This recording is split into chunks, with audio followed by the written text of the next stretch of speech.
Hello, this is Jam Master Daniel96, and in today's video, I'll be reviewing Star Wars The High Republic Into the Dark by Claudia Gray. And on a side note, just like the previous two High Republic books, it will be a mix of minor spoilers and non-spoilers. So if you're looking for a spoiler warning, they'll be pretty minor, and I'll try not to give too much away as possible. Just some brief stuff that goes on, and there'll be some non-spoiler stuff, and I'll give you my thoughts at the end. With that out of the way, let's get started. Well, Into the Dark is the third book published in the High Republic line, and this is a young adult novel.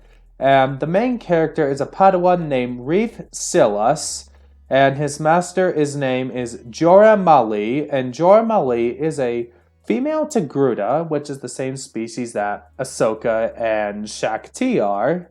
There's a bit where they pursue and capture pirates attempting to steal building supplies. Reef is leaving for the frontier and is horrified. Jora is unswayed by his plea to not leave, and she tells him that he needs to find balance. Then there's another character named Dez Raiden, who was Jora's first Padawan, and Reef is surprised to see him, and Dez is on a mission to Zettuine, if I said that right. And also in this book, we get some interludes that take place like 25 years earlier before the current events which happen in this book, so you do get a little glimpse earlier in the High Republic timeline with those interludes. Reef goes to the Amaxin Station, which is a connection to the Amaxin warriors in the book Bloodline, which I found that a very interesting connection. And Claudia Gray is the author who writes this book, and she also wrote the book Bloodline, which will take, like way later in the timeline, which is about 6 years before The Force Awakens, and this book is, about 200 years before the movies. So that's that. Reef is with Dez and Affie on the mission, and Comac has a vision, and Dez gets filled in on it. The Jedi discuss what potential dark side connection the statues may have when they go to this place.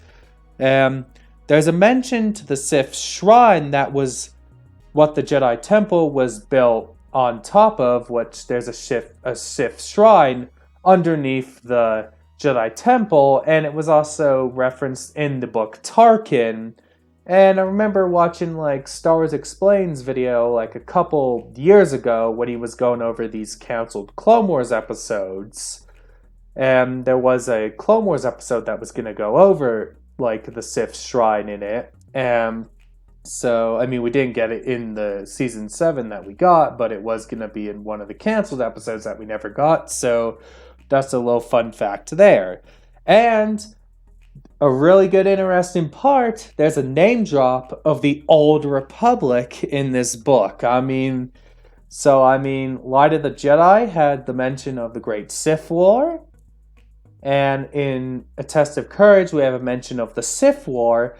And in this book, we get the name drop of the Old Republic. So, keep them coming with those Old Republic connections. And so also in this book, a certain character dies on the mission. So I won't say who, but I'll just give you a hint. A certain character dies. So want to keep it spoiler free there. And there's also a mention of the Barish Val, which was in the 2017-2018 Darth Vader comics, so we got a nice connection there.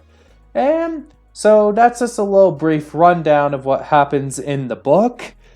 And my thoughts on it, I thought it was a good, solid read, and I definitely would recommend it. And I'd say it's pretty good for a young adult book. And that's pretty much all I gotta say in this video. Don't forget to like this video, subscribe to the channel, comment what you think down below. Did you like the book? Not like the book? Were you indifferent?